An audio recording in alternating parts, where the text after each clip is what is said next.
আসসালামু আলাইকুম। আজকে আমি ইলিশ মাছের ডিম রান্না করব। চলেন তাহলে রান্না করি। প্রথমে আমি সরিষার তেল দিয়ে দিলাম,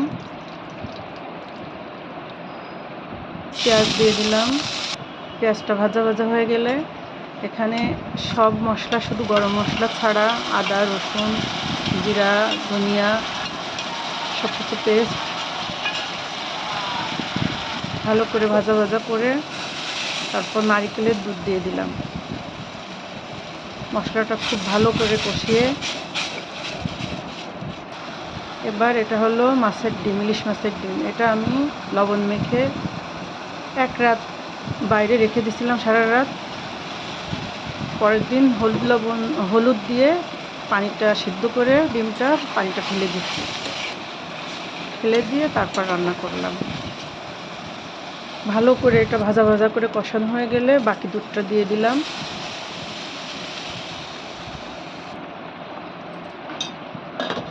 ঢেকে রান্না করব। প্রথমে হাই হিটে রান্না করে পরে হালকা আঁচে রেখে দিয়ে তেল ফোটায় নিচ্ছি।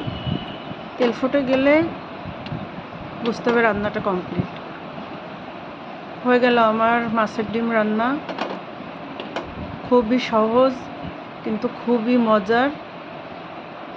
শেষে আমি একটু গরম মশলা, জিরের গুঁড়ো দিয়ে দিলাম। অসম্ভব মজার একটা রেসিপি, আপনারা সবাই ট্রাই করবেন।